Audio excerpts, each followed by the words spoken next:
Welcome to the program, everyone. I'm Nnamdi Odipo.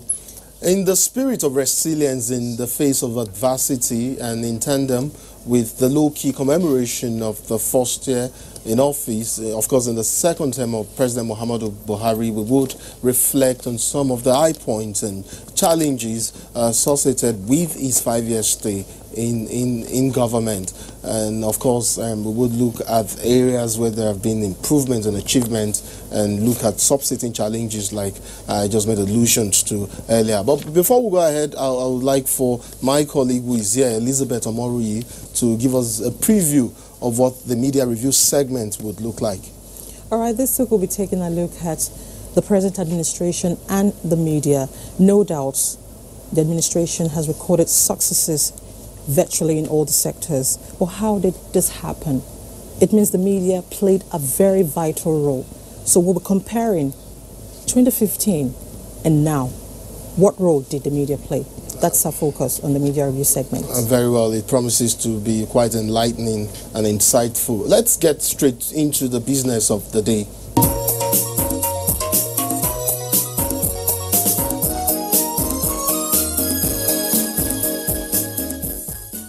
I'm now being joined by House Leader Ado Dogowa, representing Tudunwada Dogowa Federal Constituency of Kano State. Honorable, welcome to Insight. Thank you. It's my pleasure being with you. I also have the Senior Special Assistant to the President on Public Affairs, Ajuri Ngalali. Once again, Ajuri, you're welcome back to Insight. Always a privilege. Thank you. Ajuri, I'll begin with you. I'm sure you've seen a couple of ratings out there by civil society groups. They speak to different issues all surrounding the 5 years in office of President Muhammadu Buhari. I would like for you to do your own analysis now based on some of the product or some of the feelers we've gotten from some of this group.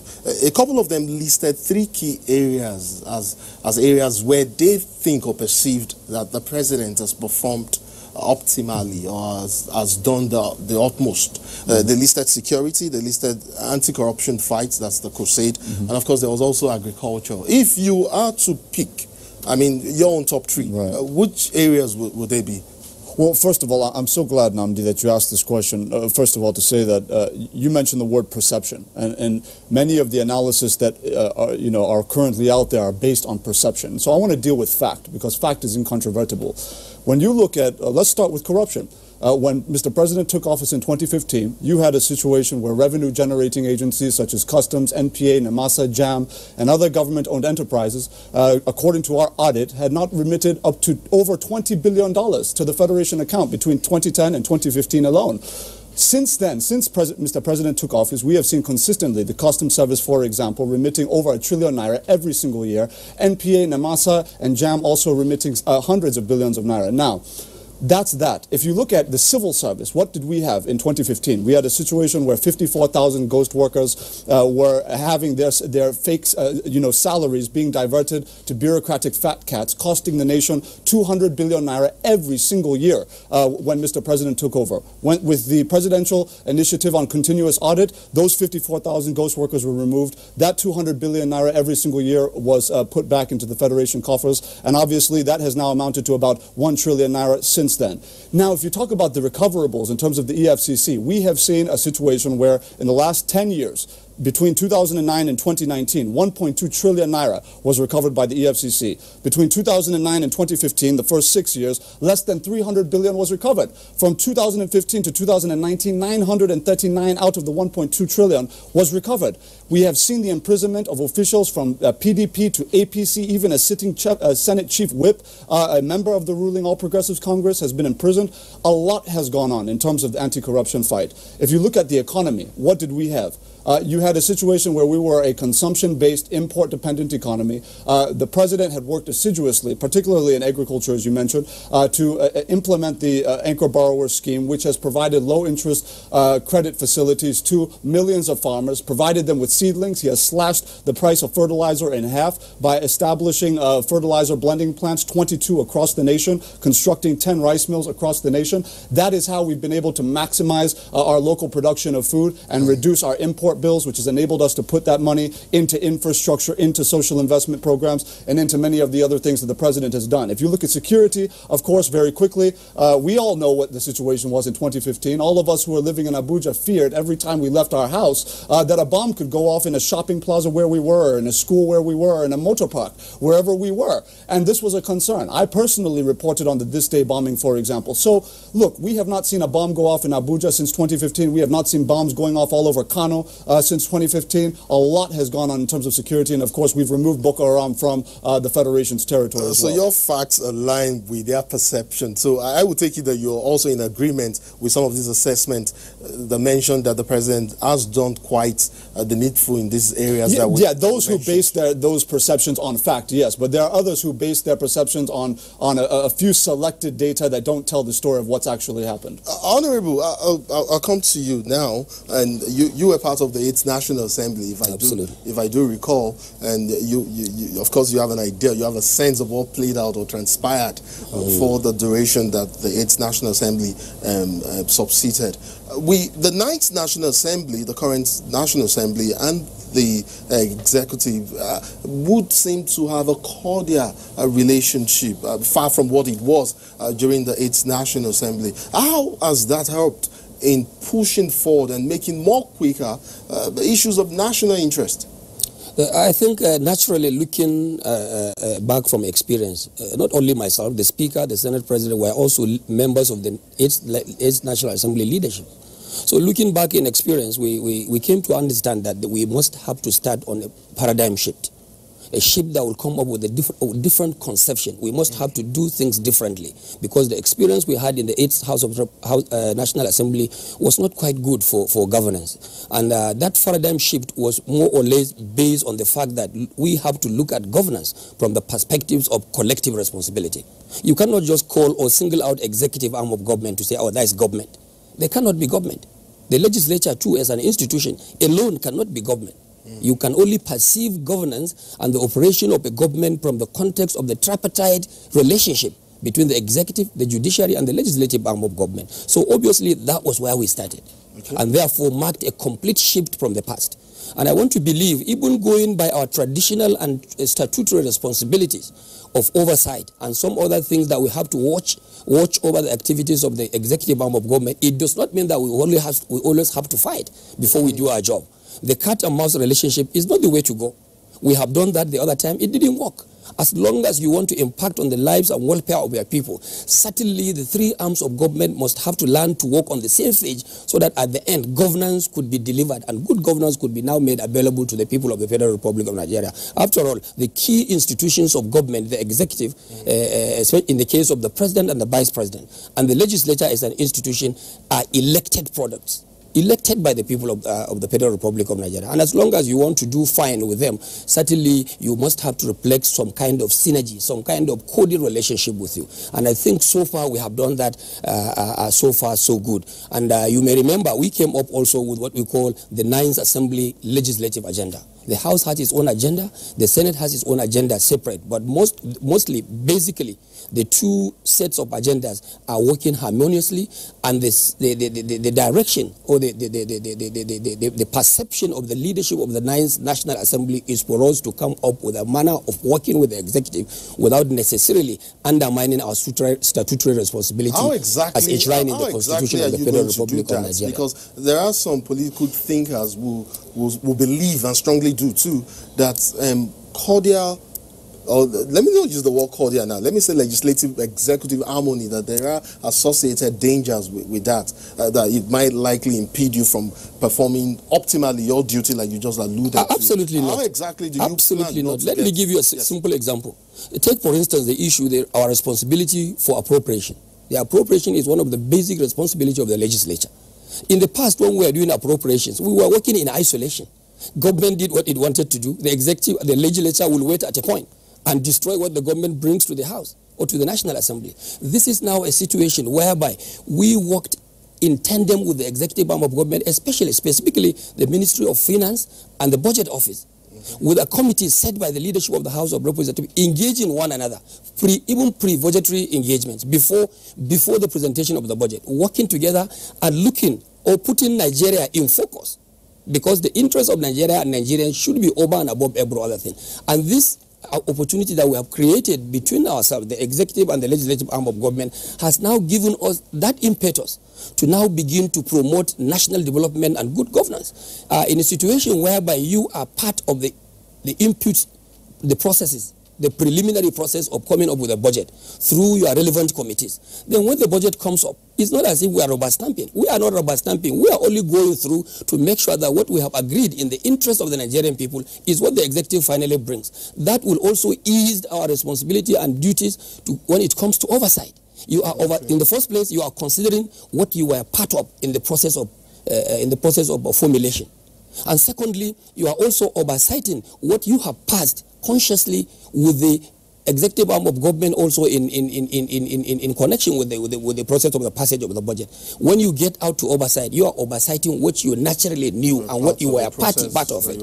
So if you look at it this way, my brother, you can now see it's like we are now providing legislative responsibilities with a difference. And a lot of things has happened, so many things have happened, and Nigerians have seen what this difference has brought to bear, not only in terms of economic development, even in terms of good governance, even the fight against corruption. The fight against corruption, for instance. We'll talk about corruption because I intend for us to take it from two dimensions, really, from the executive and from the So basically, that is what is happening. Let's quickly move on to the issue of security and Nigeria. I'll come to you. Yeah, there are those who've criticized the security sector reform of the current administration, but pointing out issues like insurgency in the northeast, armed banditry in several parts of the country, and saying also that there are gaps that are needed to be blocked, to be filled. Do you agree with such assessment? Well, there's no doubt about the fact that this administration is not one that wears rose-colored glasses. We're not under any naive illusion that all problems are solved in the security sector. Certainly, the president understands more than anybody the progress we still need to make. But that does not now take away from the fact that we are miles ahead of where we were before. The truth is that over the last 5 years, we've seen the evolution of some new dynamic threats, such as banditry, such as farmers-herdsmen clashes at a degree probably at which that we had not seen it in preceding years. And so we have seen, obviously, the response of the administration as one that's very comprehensive. So what did Mr. President do? He put in place, first of all, several operations, not just across the Northwest, the Middle Belt, as well as some of the operations in the South-South, when we talk about the maritime and some of the issues on the waters with the Navy. In addition to that, he has strengthened the multinational joint task force, not just with funding, but with more effective synergy and cooperation with our neighbors in the Lake Chad Basin. We have seen much closer cooperation with the Chadian forces, with the Nigerian forces, with the Cameroonian forces. We have also seen Mr. President rally everybody together during his time as the chairman of ECOWAS, when he was presiding over ECOWAS. He made it a determined plan to bring everybody to the table and agree on a new $1 billion security fund that would be jointly funded and would be jointly coordinated to fund the joint coordination of the efforts at mitigating some of these threats within the Lake Chad Basin. So in the real departure that's taken place is Mr. President has seen that we can't tackle this as a sovereign nation, because this is not a national threat, this is a sub-regional threat. And if we don't tackle it from all sides, you're going to continue to see a situation in which people can come from the Chadian, over the Chadian border, over the Nigerian border, gather themselves there, execute some hit-and-run attacks on Nigerian soil, and run back. And that's why Mr. President, in his wisdom, was able to say, look, our strategy has to encircle them, come from the outside into the middle, and crush them once and for all. And that's what we've seen the President do. Okay, Ajuri, I'll stay with you. I'm sure you're very familiar with the 60-page compendium released by the presidency in commemoration of the 5 years in office of His Excellency, Mr. President. Yeah. I would like to just read a portion of the statement released by the Special Advisor on Media and Publicity, Femi Adesina, where he talked about the economy. It says clearly here that the economy, long dependent on the mono products that is petroleum, has been retooled, refocused, with diversification as a task that must be accomplished. Agriculture has also been given a flea lip. Manufacturing has gotten a shot in the arm, and solid minerals are contributing a large chunk to to the gross domestic product. The country is very close to food security with rice, beans, maize, millet, and all sorts of grains no longer imported. Right. We now eat what we grow. I mean, Ajuri, in all honesty, would you try and, not to me now, but try to tell the average or middle income earner that he gets more food on his table now than he used to get 5 years ago? Food security is not dependent on the ability of an individual to have food in the table, so to speak. It also depends on purchasing power and all sorts of other factors. Yeah. From the government side of it, it's about making sure that there's enough in the marketplace, right? So that people who are able to purchase, for example, and those who do not, obviously, we have put together an unprecedented set of social intervention programs that are now benefiting 15 million Nigerians now that were not benefiting from any programs before 2015. But that aside, the reality is this. There are three levels to this thing. Okay. The first level is you begin as what we were in 2015, which is essentially a consumption-based, import-dependent economy that you're importing everything, even those things you can source locally, you're importing them. Toothpicks, rice, you name it. Our import bill on rice alone, $3 billion every single year. The president now worked assiduously to do what? While putting very high tariffs on things like rice, because he knew we could produce it locally, he now put in the Anchor Borrowers program and all these other things, slashing the price of fertilizer to enable our local producers to enhance their production in these areas so that we can do what? Substitute those imports and save that money and apply that rather to our budget so that we can fund infrastructure and all of the other things. The reason why all of this is important is because the second level is food self-sufficiency, which you're talking about in food security. It's only when you get to the point where you have substituted all of those imports and you have with local production that you are now able to now produce in excess of local of self-sufficiency, so that you have a surplus that you're now in a position to export. It's when you're now able to export the surplus of these items that you can now talk about truly diversifying your foreign exchange earnings away from oil and gas revenues. And that is what Mr. President has put us on the path to do for the first time in about 40 years. So yes, when we talk to Nigerians, there's no doubt that there's still discomfort out there. There's still pain out there. There's still a lot of economic misery out there. There's no doubt about that. But the fact of the matter is, this is a transitional process. It takes time. And finally, for the first time in our nation's history, we are actually making the journey, and we're seeing progress along the way. And we're asking our people to please be patient with us and to also look toward getting involved in agricultural production, because that is the wealth of tomorrow, as oil was the wealth of yesterday. Honorable Dogwa, earlier on you talked about corruption, the anti-corruption crusade, and what the legislature is doing as part of the campaign, and I did promise we would come back to that issue. I'm sure you're aware of the Federal Audit Bill, and I'm sure you're aware of how critical, you also have a sense of how critical that is to the anti-corruption fight in Nigeria. I'd like to ask, what is the status of bills like the Federal Audit Bill and the Whistleblower Bill?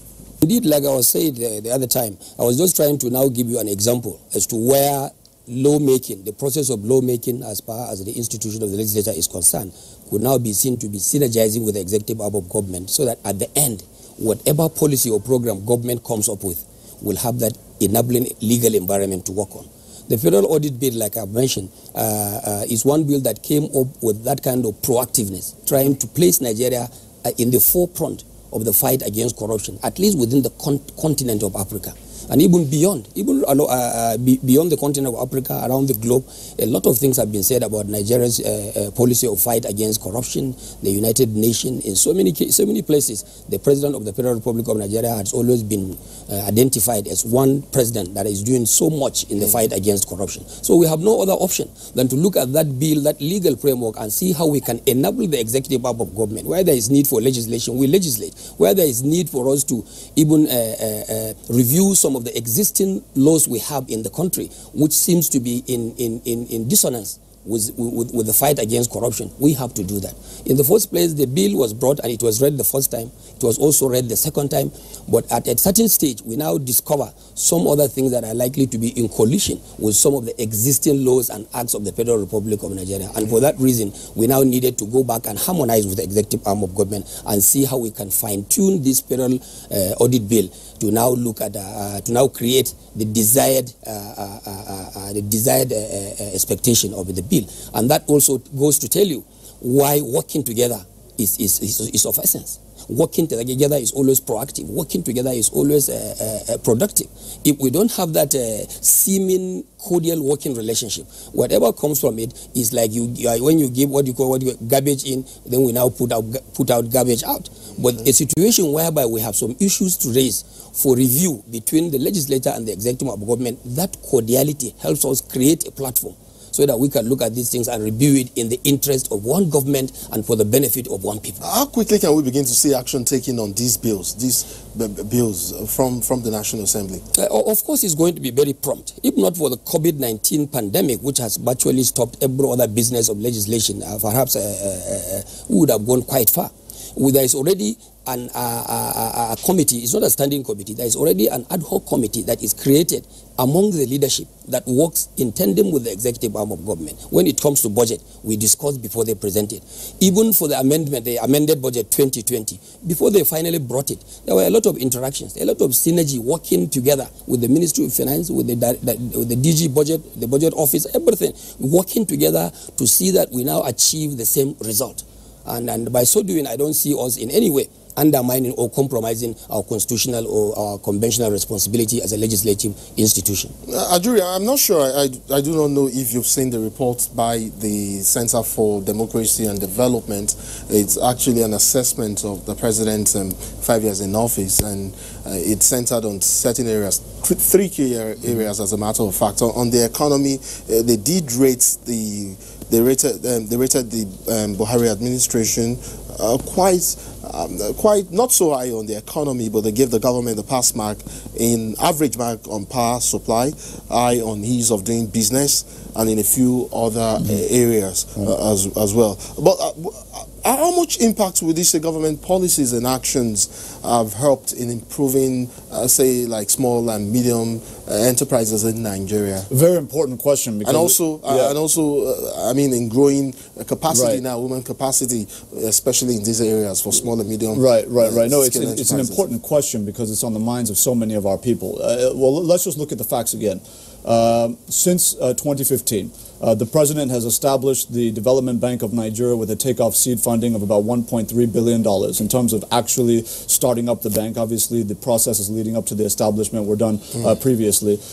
We have seen that institution give out over 100 billion naira to over 100,000 MSMEs across the nation. In addition to that, the president didn't stop there. He also capitalized the Bank of Industry to the tune of 400 billion naira, which has also opened up loan facilities to hundreds of thousands of micro and small and medium scale enterprises across the country. In addition to that, if you look at the Government Empowerment and Enterprise Program, the trader money, market money, farmer money, we have seen 3 million petty traders at the very base of the ladder, of the economic ladder in this country, now having access to zero interest loans and all of that. All of this has been done in a way that clearly that has never been done in our nation's history. It was done at the scale of millions, and we're still expanding that and still growing that base. So if you look at the raw facts, there's no doubt about the fact that this president has supported micro, small, and medium-scale enterprises to the extent that no other president before him ever has. And he hasn't stopped there. He has also ensured that lending to MSMEs, in terms of central bank lending, has now been brought to single-digit interest rate for the first time. So now he was able to bring it down to 9%, the CBN. That has now been reduced further from 9% to 5% very recently. So he has done a lot in that regard. And I would also just add very quickly that when we talk about ease of doing business, very critical. We've risen 39 spots on the World Bank's Global Ease of Doing Business rankings. We have, for the first 2 times in our nation's history in the last 3 years, been named a top 10 global most improving nation in the entire world over the last 3 years. And then the last thing is just to remember that with all of this, the president is also focused on power, which is why he is personally spearheading the Presidential Power Initiative with Siemens, which essentially is going to revolutionize the transmission and distribution components, in particular, of the power sector, while removing all middlemen in the process, all public bureaucrats and politicians from the process of appropriation and handling funds and all of that. He has now given that to the Germans. So the German Export Credit Agency is going to fund 80% of the project, paying Siemens directly. The money stays in Germany. We have nothing to do with it. And then our 20% counterpart fund is being paid directly from Federation account to Germany. So the president is determined to make sure the power sector is reformed and revived and that people have low-cost energy in their their homes, and he's done a lot in terms of even off-grid solar power home solutions as well. So much has been done to help our MSMEs across the country. Okay, so Honorable, I'll come back to you now, and then I'll stay on the subject of corruption. And we talked about some pending bills before the National Assembly, or rather bills that the National Assembly would have to rework on and then pass on to the President. I'm also sure that you may be aware of one or two reports that are out there assessing the President's performance in the last 5 years. In fact, a few of them have mentioned corruption in the oil and gas sector. And this is also where the National Assembly has been playing a role over the last couple of years. I think work actually started on the PIB, Petroleum Industry Bill, sometime in 2008, if I'm not mistaken. That's well over, that's almost 20 years. Now, I mean, that's almost 2 decades now. Perhaps. Yes. What is the obstacle with the PI bill? Perhaps that is one of the problems we have encountered in the past. Thank God I was a leader in the 8th Assembly. I was also a member even in the 7th, 5th, and 4th Assembly.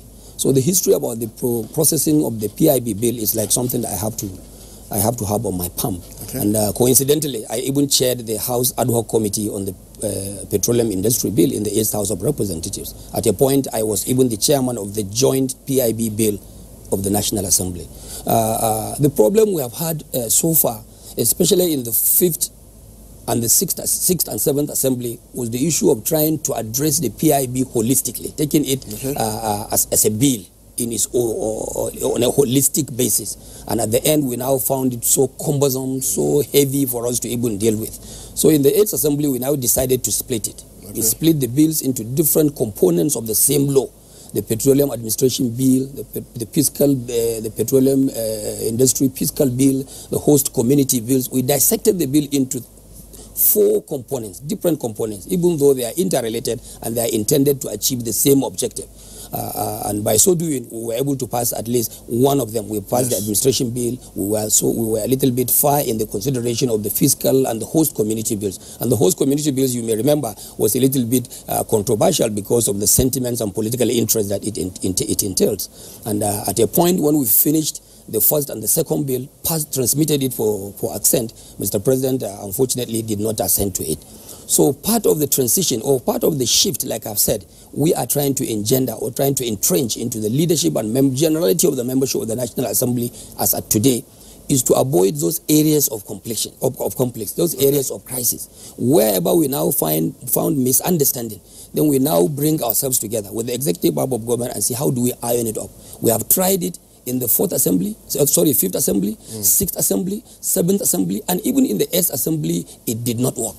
So part of the wisdom of the present leadership and the entire membership of the National Assembly this time around, we now said, okay, since it has always come under the private member bill, Senate bill or private House member bill, okay, let us now give it a different kind of consideration. Let us have a clean copy from the executive arm of government. Let it now come by way of an executive bill. So let us now see what the government foresees or what the government wants about it. So that at the end, we are now taking a legislation coming from the executive arm of government, and we now give it the necessary interface and see how we can now understand with the new bill to be presented by the executive arm of government. We will be expecting the bill very soon to be presented as an executive bill to the floor of the Senate and the House of Representatives, and let's see now how we can now continue from there. It is still part of the paradigm shift we have entrenched into the legislative agenda of the 9th Assembly, specifically the House of Representatives. And when you talked about the legislation, some of the legislation we were considering, perhaps people look at where we are in harmony, but in some cases the public discourse do not look at where we disagree. Exactly. Even in the 8th Assembly, I think we were part of the leadership. Like I said, the whistleblower bill was initiated from the legislature, because so many things that were being done in the process of whistleblowing, we felt it was not actually in the right in the right direction. We all agreed that there must be some pieces of legislation to govern the operation of whistleblowing process. The whistleblowing process, as it started then, it was all about, someone will just blow the whistle overnight and you just get and arrest someone. After arresting him, prosecute him. Okay, fine with arrest, fine with prosecution, because we have laid down rules and regulations where you can adjudicate cases of suspicion of such nature. Then after maybe prosecuting the person, recovering the funds, what do you do with the funds? Where do you take them to? All these things were not defined in the pieces of legislation we have on ground.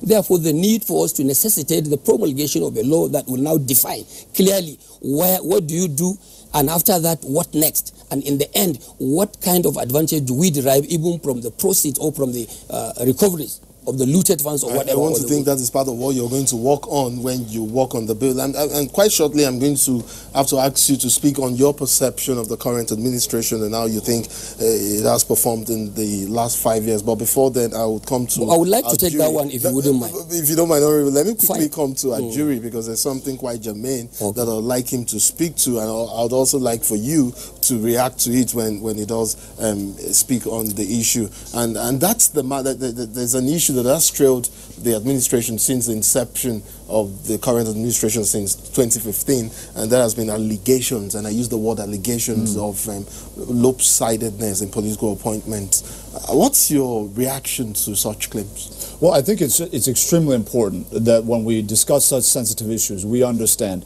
that many of these issues have to do with perception and perception management.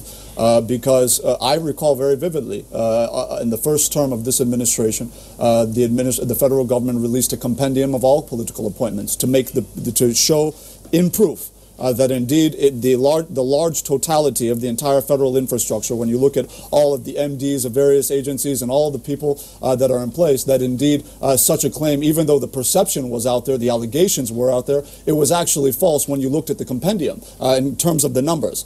Now, the challenge is this. When we talk about some of these very emotional, sentimental issues, what ends up happening is you get into a place where no one is totally satisfied. So, for example, just yesterday in the Nigerian Senate, or the other day, there were some claims made by some senators that why is it that under this administration, the majority of the projects in the budgets have been in the southern part of the country? Why is that? And it was a senator who was from the north who was making this claim that indeed, and it was a true claim, that more of the projects were in the south.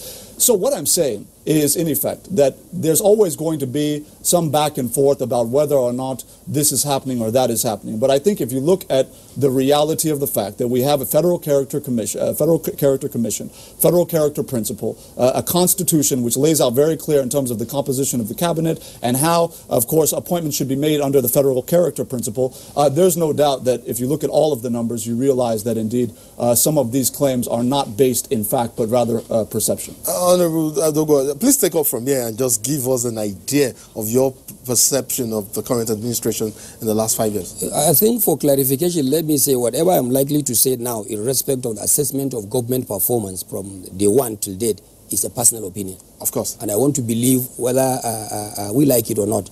If you want to judge someone, a student or anybody else, you now judge him by the curriculum, by the subjects before him. Yeah. When this government took over, they talked about three major things to work on.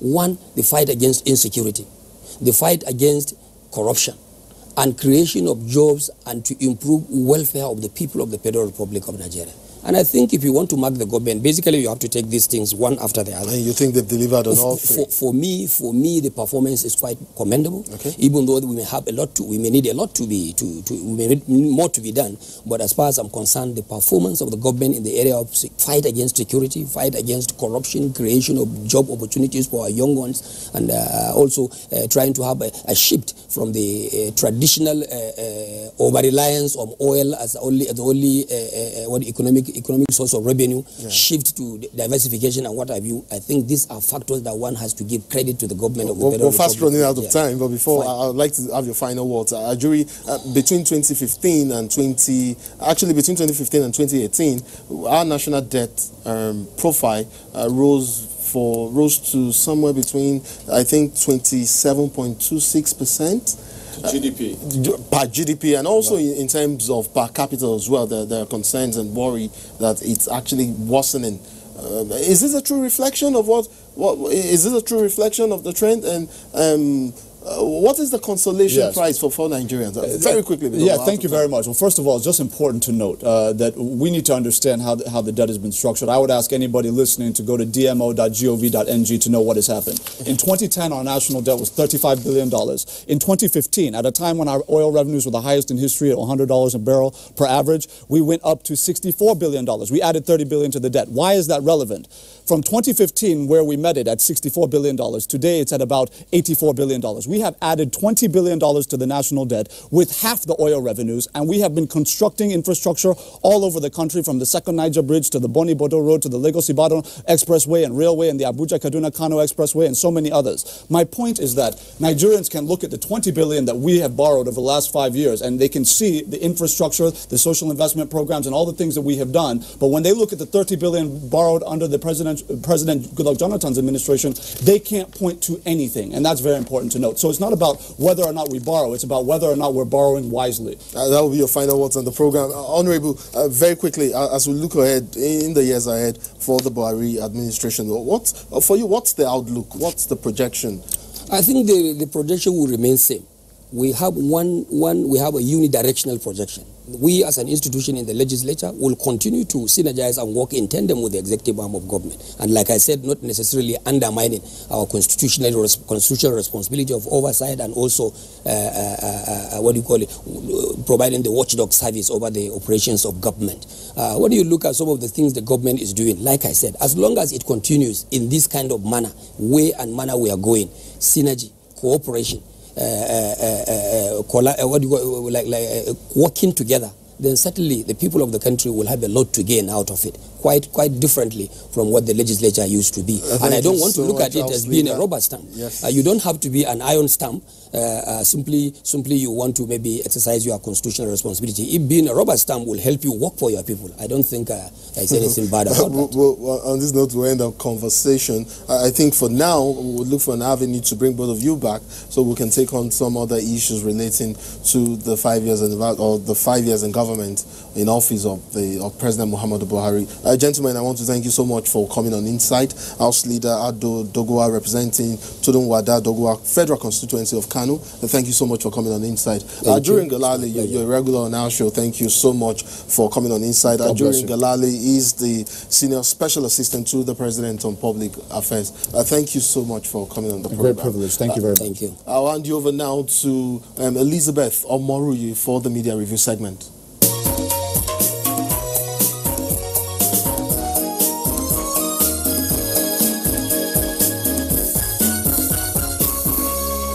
Thanks for joining us on the Media Review segment this week. As Nigerians in critical sectors of the economy celebrate 5 years of the Buhari-led administration, today we shall be taking a look at the media and the watch of the present administration. And to take a critical look at this, I have with me in the studio Senior Special Assistant to the President on Media and Publicity, Garba Shehu, who will be providing answers. It's nice to have you in our studio, sir. Thank you. Big and congratulations as well. Thank you. Celebrate the administration. It's nice to be here. The Buhari-led administration. What is your assessment before we go to the media? This is a government that has done enormously well despite challenges that have confronted it. Don't forget that when the president embarked on the first term in office, barely a year into office, the government was challenged by the economic recession, caused largely by the collapse of oil price in the international market. And here we are in the second term, just as we had embarked on the second term, we are being challenged by the coronavirus epidemic, which has shut down economies across the globe. But in spite of that, in spite of reduced revenues available to the Buhari administration, he began with a focus on three basic things which he campaigned upon: to fight corruption, to restructure the economy, and also rid the country of terrorist activity and the criminality and generally. He has done enormously well dealing with corruption. The president has given the country, has set a moral tone for the country. Before this time, for many people, corruption was not perceived as being wrong. It was being seen as normative. Accepted. Part of our own culture. But it is important at this time that Nigerians mostly see corruption as evil, as something that is wrong and does not conduce to their needs for development and progress. And looking at the number of people who are undergoing trial or have even gone to jail, you know, in the past in this country, there were people who were too big, they were too important to be asked. Even if they are caught stealing public money, you cannot ask them because they were important people. That impunity is gone now. There is nobody that cannot be subjected to investigation and trial. And if you look at the economy, the president chose agriculture as the basis for restructuring, removing the emphasis from and over-dependence on oil. And here we are today. All of the countries of the world have shut their borders. We were buying rice, $5 million every day to feed this country. Today, not even $1 from the central bank is going out to buy rice. We are growing rice that we eat. But let me tell you, if President Buhari hadn't had this vision, hadn't restructured agriculture and moved it forward, today with your money, even if you want to buy the rice, where are you going to buy it? Some of the countries like India that export rice have stopped exporting because they are saying, look, we don't know what the full implications of this COVID will be. So they are watching. Okay. Now, let me take you to the issue of the media. Prior to 2015, the government promised open government. The administration promised open government. How far with this? We have gone very far. Okay. Because the purpose of that is to subject government to scrutiny, accountability. Do you know that as we speak today, that any government agency that is issuing payment of up to 5 million naira, it must put that on public display. It's no longer possible with the IPPS and all of these things. It's no longer possible for people to go to the central bank or to any bank and collect 500 million naira of Nigerian money and put it on the table and share and just walk away. So openness, in so far as public accountability is concerned, we have achieved that 100%. As I said, you cannot, any issuance of money above 5 million naira, it will be put online and it is visible for everyone to see. And this is what the president has done, implementing all of these things about TSA. Because it's just like the television screen before him and before other Nigerians. Whatever is there, people are seeing it. What revenue is coming in is seen before the public, by the public. Whatever is going out is being seen by the public. Beyond that, in matters of policy, administration, as much as possible, government is being as open as can possibly be done. Are there improvements that need to be? Yes, there may be, because we are a heavily bureaucratized society. Okay. And to read the government society of this excessive bureaucratization, it will take time. I see newspapers and civil society, they are taking government agencies to court on the basis of Freedom of Information Act. Yeah. This is good. It's good for the country. All right, do you think the people still have confidence in the government? Oh, sure, absolutely, yes, because the basis on which you can measure the popularity of government at any given time in any given society is through polling. In more advanced, statistically advanced countries, they do polling sometimes daily, weekly, and monthly. For most countries, it is elections that determine the popularity, the acceptance of government or lack of it. And if a government like our own APC administration is winning elections, there is no reason for anyone to think that popularity is lost. So we are on course, and we are certainly doing quite well. You are talking about how broadcast, or perhaps the digital media sometimes is projecting us. The digital population is doing their own thing. Our sense is that the digital community in the country is totally disconnected from the voters of the country. Okay. Because before we went into the election, they said we will not win it. But here we are. We won with a bigger majority in 2019 than we had in 2015. So the Nigerian people are with the Buhari administration. Okay. Now, before I dwell on the issue of media relationship, let's talk about fake news. What is the government really doing to curb this? Because the social media is the vehicle. So how do we regulate? It's a very difficult situation we have found ourselves in, because governments these days are easily blackmailed by civil society and advocates. Okay. Because they tie the right to free speech to every activity that is every communication activity, which again is in my view is not necessarily so, because you're talking about fake news peddled largely by digital or social media. These days, everyone with a telephone handset that can take picture and can send messaging can claim to be a journalist by definition. By just clicking? Yeah. In the same way people in NTA are broadcasting to millions of people, people can take to WhatsApp and they can broadcast to large number of people. And the problem with the digital and social media is not governed by ethics. Before you and every one of us who had passed through these institutions like the NTA and newspapers, you will have received training, you have received instruction on ethics. You imbibe them. You know the difference between the right and wrong. Many operators in the social media, they don't know the difference between right and wrong. They don't even know what are the rights of the listener or the viewer. So they don't respect it. We have a big issue. For instance, I give you this example. 3-4 days ago, the president was part of a big international conference under the auspices of the United Nations.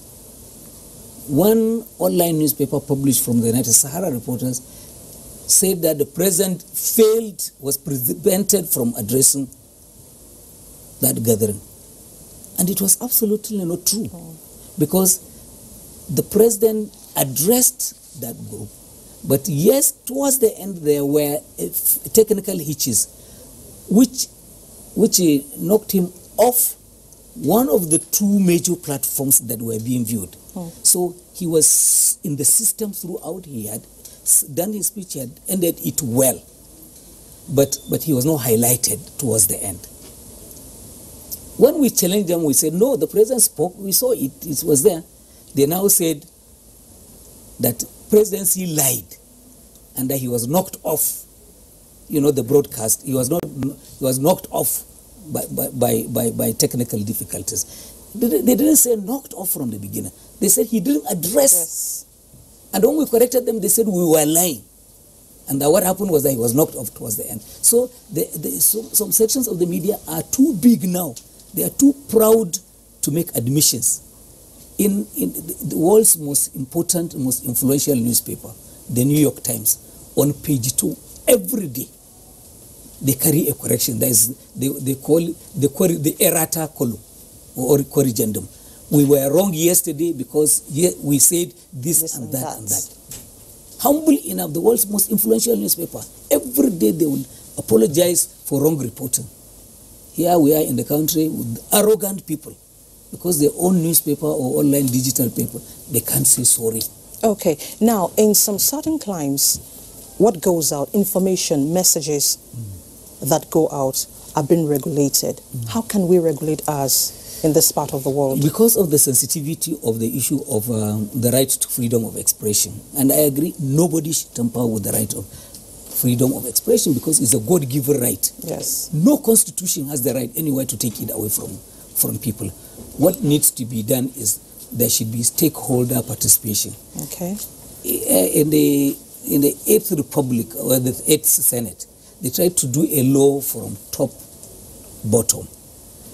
Without that carrying people along, they tried, and there was huge outcry, and that put people off that thing. But my sense is that the Minister of Information is leading an exercise in this direction, and I hope that he doesn't get tired. It's a very difficult thing to do, but people must be carried along. The stakeholder community must come to terms with, look, this is evil. Fake news is harm. In other countries, UK, Parliament has passed resolutions and reports that institute checks on fake news, because fake news is hurting mostly minorities, religious minorities, ethnic minorities, women, and the children. Who will protect them? In this country, nothing of this sort is going on. And we have a duty to protect, even if we don't want to protect president and leaders. We have vulnerable groups in our society that need protection. And I think that we need to come together and agree on a law that will regulate excesses in that sector. All right. Now let's talk about media relations prior to 2015 and now. How would you describe it? It's different because 5 years is counting already. Exactly. Well, it is very clear. We must understand that the media has a culture, and the media all over the world tends to identify with the underdog, the one who has been cheated and the one who is perceived as. So therefore, we were in the opposition before now. And, yes, they rallied around us, nearly everyone, in the belief that we are being haunted. But then, when we came into office, it's an entirely different thing. Because, one, the media believe, and it is true, they have a duty to hold governments to account. But beyond that also, like one philosopher said, from the Middle East, the crown is the trouble, is what they follow. And if the crown is removed from your head, this head, and put on the next head, they will stop throwing stones at you. They will go to the next person and with they the will, crown. because it's the crown that is the issue. So it is different. The temperature is completely different. But we are trying to cope as well as we can. However, yes, the issue remains that while the mainstream media, you see them, you know them, you can make telephone calls and complain and ask to be treated fairly. Dealing with this digital media, largely unregulated, largely ungoverned by even conscience. There is hardly anything you can do. You see falsehood every now and then. And the moment you lay your hand, the police, they arrest one, the whole world is screaming that government, and this is one thing President Buhari doesn't want to do. At all. All right, Alhaji Garba Shehu, we want to thank you for your time. Thank you so much for coming to enlighten us. Thank you. And wish the administration all the best. Thank you, I appreciate it. Thank you so much. Okay. And that's it on the Media Review segment this week.